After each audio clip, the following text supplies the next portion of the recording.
What's going on, guys? It's your boy JB, and welcome to my channel where we discuss tools, tips, and tricks to make money online. And today we got a good one, guys, where we discuss what is the actual cost of starting an Amazon FBA store, because there's been a lot of talk, a lot of videos on YouTube where people are saying it costs XYZ, and that is not the truth. Because as you saw a few weeks ago, I've created a 12-week process of me building out an Amazon FBA store, and what they're saying is not true. It costs a lot more than that, and I promise you, if I would have known this, I wouldn't have created an Amazon FBA store. So without further ado, let's go ahead and dive right in. So yeah, guys, as you can see on the screen, I have a breakdown of what it truly costs to start an Amazon FBA store, the minimum and also the standard of what the Amazon gurus are actually paying for behind the scenes if they're not telling you. So if I would have known this, again, I wouldn't have done this, but it is what it is. I'm already in it. So we gotta just take on whatever comes our way. So with the minimum, we have 500 MLQ. So MLQ is minimum order quantity, and now that can change. That can change based on, again, the supplier, because some say 500, some say 1,000. So it just depends on that, and then also what kind of product that you're actually trying to promote on Amazon. So it could range from 1,000. It really could be higher. It could be 10,000. Again, it just depends on the product that you're trying to sell. And then you have your freight forwarder.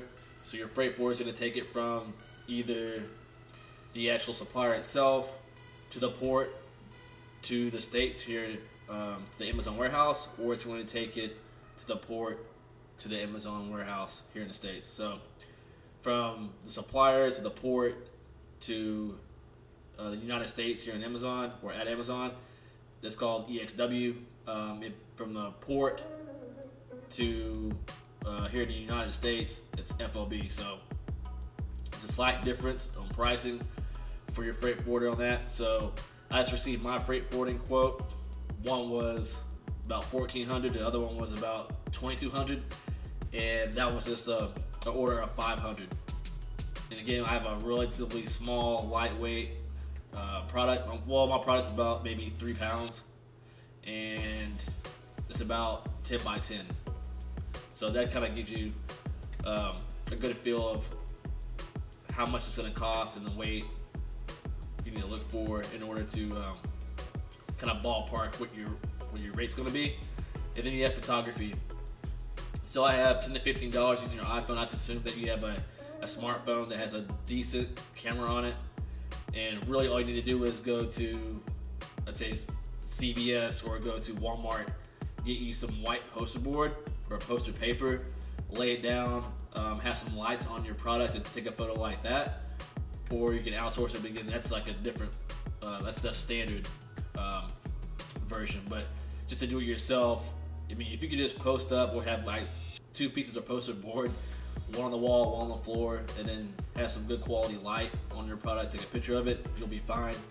And then of course you just need some live action shots of your product in real time, just meaning that have people actually show people using it, or show it in a real live setting and take a picture of that with your iPhone. And then ad cost is going to help you get on page 1. You're probably needing roughly about $1,000 or so, but again, that just depends on like, you don't have to do that, but again, if you want to get on page 1, you're going to need need some ad costs. You need an ad budget for sure. And then you have design. If you just want to do a logo for your brand, then just go to Fiverr. Or if you need both a logo and your package design, you can still go on Fiverr for $10 to $500, but I'd recommend probably going to Upwork as opposed to Fiverr for product design or package design. And then you have your product launch. Just based on the allocation of the sales for page 1 of your competitors, you need to like crank out whatever that cost is, what the number is, for 7 days in order to be on page 1.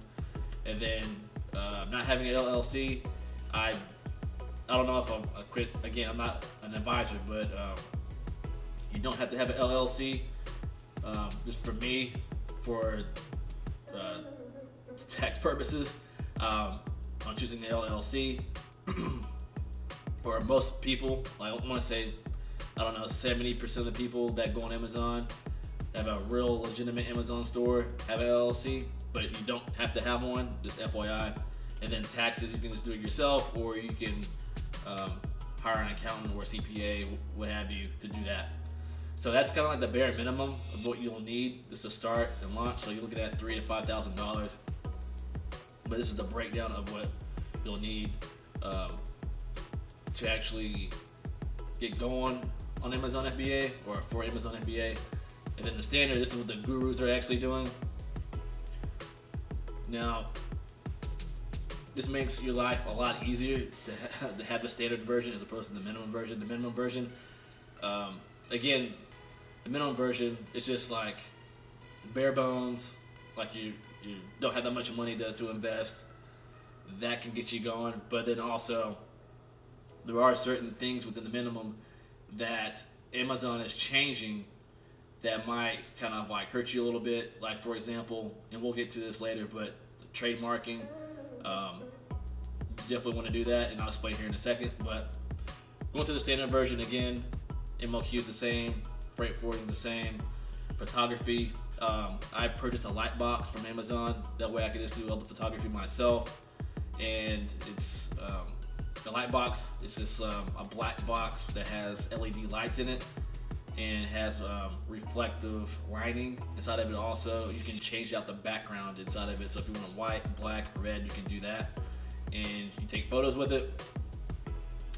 Again, I just did that myself because I'm gonna have probably like 4 to 5 different products in the next 2 to 3 years. So I might as well just buy the light box myself as an investment. And also you can outsource it to Seller Kai, and then all you have to do is just send them the product, and then they'll just take photos with it or of it for you, and then they'll send you all the JPEGs that you need for your listing. Then you have your ad cost, again, $1,000, $1,500, that doesn't really change, but you can outsource it as well on the Zonbase, link down in the description, and they'll actually run it for you, $500 per month. If you don't feel like messing with that, and you don't need to have that, but I mean, I'm gonna be doing it myself for probably the first 2 years until my store starts picking up pretty dramatically. And then once I have some extra profit, then I'll go ahead and reinvest that into having someone run ads for me to take more off my plate. Then you have your logo and package design. Again, Fiverr, Upwork, $10 to $500. It's the same as the minimum. LLC costs $600 to $800. You're gonna receive more tax benefits, I'm finding out, with like e-commerce LLC than not having one as a sole proprietor as you would for the minimum. So I definitely want to do that, or I definitely have done that, obviously. But that'll cost you $600 to $800. Then listing, you can do it yourself, or you can outsource it again to Zonbase, link down in the description, and they can do it for $100 to $200. Or you can go to Upwork, and then you can find someone to do it on there for about the same amount. Then again, okay, now trademarking. The reason why this is important is because people are going to steal your brand, especially if you're doing very, very well on page 1. People are going to steal your brand, but you need to register your brand through Amazon FBA, and this is going to again prevent people from jacking your stuff, because it's more likely going to happen based on what I've heard from other Amazon sellers. So to protect yourself, you want to trademark your logo, and in order to do that, instead of running you about $1,200 per class. So I say that because, well, just to start it and to trademark one brand is $1,200. If you have an extra class, meaning let's say that you're selling baseball gloves, that's in a sporting class, but then you want to also sell fake trees, right? So you have your fake tree or your fake plant, and then you also have a class where it's baseball gloves. So that's two different classes. They're gonna end up paying about $1,600 combined if your logo is covering both of those brands, if that makes sense. So just FYI, again, the gurus aren't telling you this stuff. I'm finding this out myself, so I just want to let you guys know, be fully transparent. And then you have a product launch, again, same thing, costing your product for 7 days. Again, you get outsourced on Zonbase, link down in the description. And then your taxes, I pay $65 per month to have an agency do my quarterly taxes as well.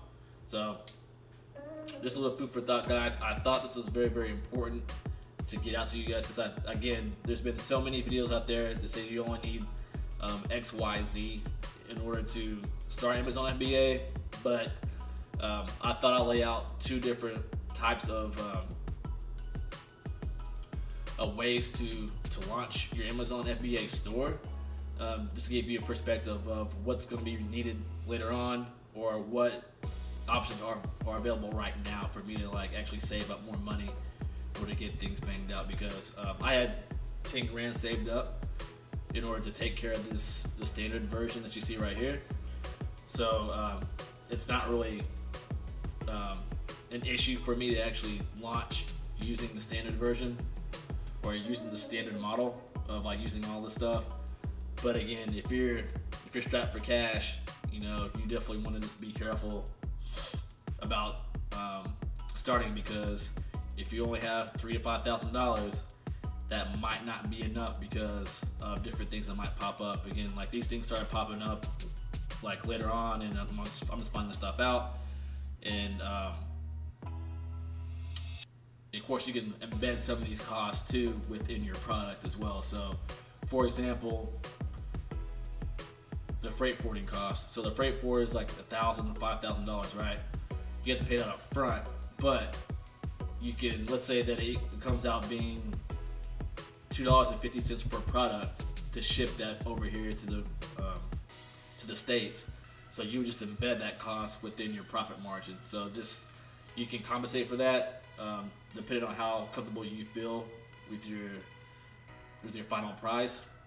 But you can embed that cost within your product to help you out, to help mitigate that as well. But again, you will need that money up front in order to get that thing shipped over to the States. So that's why I put it in there, but that's the way to mitigate that cost, is by just embedding it within the product. And again, you can of course do that with anything that's on here, but just be careful. If you go too high, then your product won't sell because it's just too expensive. Just a little food for thought on that. But yeah, guys, if you like the breakdown, give your boy the thumbs up. If you're new to the channel, hit the subscribe button and the notification bell while you're at it, and I will see you in the next one. Peace.